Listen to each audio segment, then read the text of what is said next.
Hello नमस्कार आदाब में दोस्तों, क्या आपने कभी सोचा है कि एक सफाई कर्मचारी बिना बिजली के मोबाइल की टॉर्च जलाकर किसी का ऑपरेशन कर सकता है, या फिर 500 रुपए के नकली नोटों की ऐसी बाढ़ आने वाली है कि जेब करने पर भी आपको डर लगेगा। दोस्तों रुकिए, हमारे देश के एजुकेशन सिस्टम में अब 12वीं का बच्चा बोर्ड की धांधली पकड़ रहा है, तो दूसरी तरफ परीक्षा सेंटर पर बच्चे पेपर देने नहीं बल्कि प्रोटेस्ट करने पहुंच रहे हैं, और उधर पश्चिम बंगाल में नेताओं पर सरेआम पत्थर और अंडे बरस रहे हैं, तो केदारनाथ में आस्था के नाम पर पहाड़ों का दम घुट रहा है। आज की इस वीडियो में देश के इसी गजब सिस्टम, मीडिया के दोगलापन और असली कड़वी सच्चाई का ऐसा पोस्टमार्टम करेंगे कि आपका दिमाग घूम जाएगा।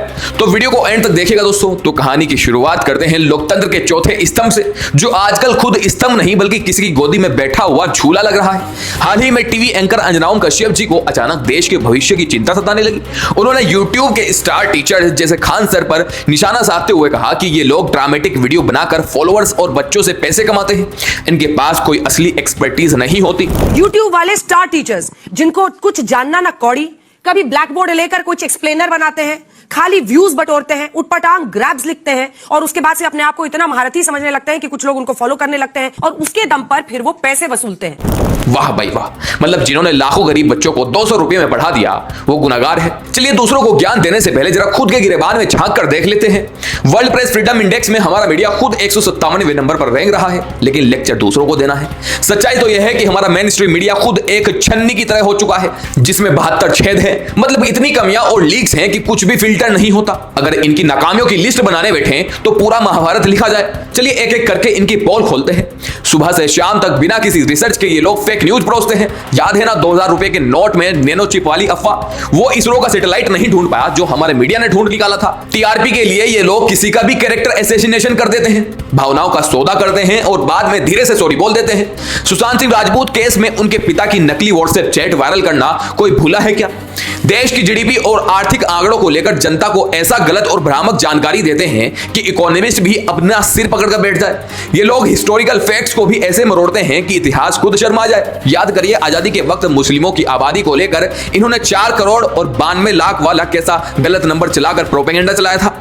इनका असली काम सिर्फ टीआरपी बटोरना है दोस्तों। शाम होते ही स्टूडियोज में अखाड़ा सज जाता है, बिना होमवर्क के मुद्दे उठाए जाते हैं और लोगों को जानबूझकर प्रोवोक करके लड़वाया जाता है, चिल्लाया जाता है। इन सारी नाकामियों और झूठ के बाद जब ये रंगे हाथों पकड़े जाते हैं तो अचानक से मासूम चेहरा बनाकर दावा करने लगते हैं कि हम तो बहुत जिम्मेदार हैं, हम फेक न्यूज नहीं फैलाते हैं। इनका असली काम तो अब सरकार से भारी भरकम फंड लेना, जी हुजूरी करना, मेलोडी चॉकलेट खिलाना और तीखी झालमुड़ी का स्वाद बताना रह गया है। हद तो तब हो गई जब ये लोग बढ़ती महंगाई के भी फायदे गिनाने लगते हैं। भाई अगर सरकारी नीतियां फेल ना होती तो बच्चों को कोचिंग और यूट्यूब का सहारा लेना ही क्यों पड़ता?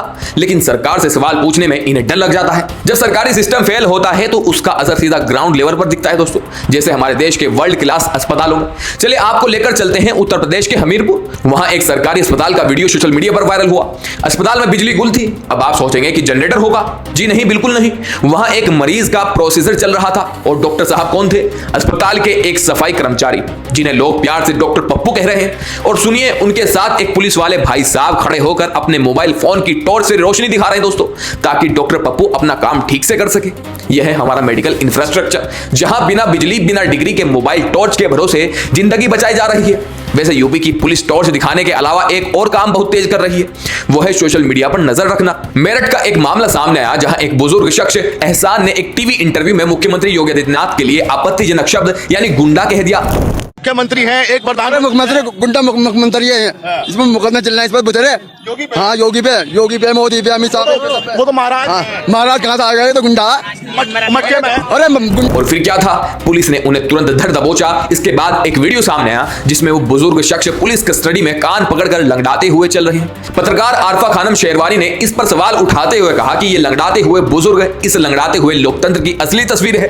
कानून के मुताबिक किसी पब्लिक फिगर पर आपत्तिजनक टिप्पणी करना गलत है, लेकिन क्या किसी बुजुर्ग को इस तरह कस्टडी में सार्वजनिक रूप से जलील करना सही है? वो भी तब जब उसी दिन गाजियाबाद में 17 साल के हिंदू लड़के सूर्य प्रताप की बेरहमी से हत्या कर दी जाती है। लेकिन पुलिस का पूरा फोकस एक बुजुर्ग के बयान पर रहता है दोस्तों। पुलिस और प्रशासन का यह ढीला रवैया सिर्फ थानों तक सीमित नहीं है, हमारे देश के बड़े बड़े एग्जामिनेशन बोर्ड भी इसी रंग में रंगे हुए हैं। अब बात करते हैं देश के छात्रों की, जिनके भविष्य के साथ हर साल एक नया खेल हो जाता है। इस बार निशाने पर है सीबीएसई के ऑन स्क्रीन मार्किंग यानी OSN सिस्टम को लेकर देश भर में बवाल मचा हुआ है। रिजल्ट के बाद छात्र शिकायत कर रहे हैं कि उनकी आंसर शीट बदल गई स्कैन धुंधला था और पोर्टल क्रैश हो गया। लेकिन पश्चिम बंगाल में जनता का गुस्सा हिंसक रूप से ले चुका है दोस्तों, जहां नेताओं को अब सड़क पर दौड़ाया जा रहा है। अब रुख करते हैं पश्चिम बंगाल का, जहां चुनाव खत्म होने के बाद भी हिंसा थमने का नाम नहीं ले रही। 30 मई को टीएमसी के बड़े नेता अभिषेक बनर्जी सोनारपुर में चुनाव के बाद हुई हिंसा के पीड़ितों से मिलने गए थे, लेकिन वहां की जनता का मूड कुछ और ही था। भीड़ ने उन्हें घेर लिया, चोर चोर के नारे लगाए गए और उन पर अंडे, जूते और पत्थर बरसाने शुरू कर दिए। वीडियो में साफ दिख रहा है कि एक बड़ा सा पत्थर सीधा अभिषेक बनर्जी के हेलमेट पर आकर लगा। अगर उन्होंने हेलमेट ना पहना होता तो गंभीर चोट आ सकती थी, आंख फूट सकती थी, उनकी शर्ट तक फट गई दोस्तों। अभिषेक बनर्जी ने तुरंत आरोप लगाया कि यह बीजेपी की साजिश है और वो मुझे जान से मारना चाहते हैं। और बीजेपी स्पॉन्सर्ड। अब देखिए पुलिस कहीं नहीं है, पुलिस को बहुत बार बोलने के बावजूद भी। लेकिन स्थानीय लोगों का कहना है कि यह टीएमसी के पिछले शासन के खिलाफ जनता का गुस्सा है। अगले ही दिन हुगली में टीएमसी के एक और नेता कल्याण बनर्जी पर ऐसा ही हमला हुआ है दोस्तों। पत्रकार दीपक शर्मा के मुताबिक ये सोचे समझे सीरियल अटैक्स हैं। अब सवाल ये उठता है कि अगर बीजेपी कहती है कि ये जनता का गुस्सा है, तो फिर इसी चुनाव में टीएमसी को 40% से ज्यादा वोट कैसे मिले? खैर जो भी हो, बंगाल की कानून व्यवस्था हमेशा की तरह वेंटिलेटर पर ही नजर आती है दोस्तों। गर्मियों का सीजन है और लोग बाबा केदारनाथ के दर्शन के लिए उमड़ पड़े हैं, लेकिन सोशल मीडिया पर जो वीडियो सामने आ रहा है वो डराने वाला है। केदारनाथ संकरे पहाड़ी रास्तों पर रेनकोट पहने हजारों लोगों की ऐसी भीड़ लगी है कि पैर रखने की जगह नहीं है। घंटों लंबा ट्रैफिक जाम लगा है और वहां कोई प्रशासन मैनेजमेंट के लिए मौजूद नहीं। सवाल अब रिकॉर्ड तोड़ यात्रियों का नहीं है, बल्कि सवाल यह है कि हिमालय का नाजुक इकोसिस्टम और वहां का इंफ्रास्ट्रक्चर इतने बड़े बोझ को कब तक झेल पाएगा? अगर भगवान न करे 2013 जैसी कोई आपदा दोबारा आई तो इसके जिम्मेदार कौन होगा? क्या हमें धार्मिक पर्यटन पर कोई डेली कोटा तय नहीं करना चाहिए?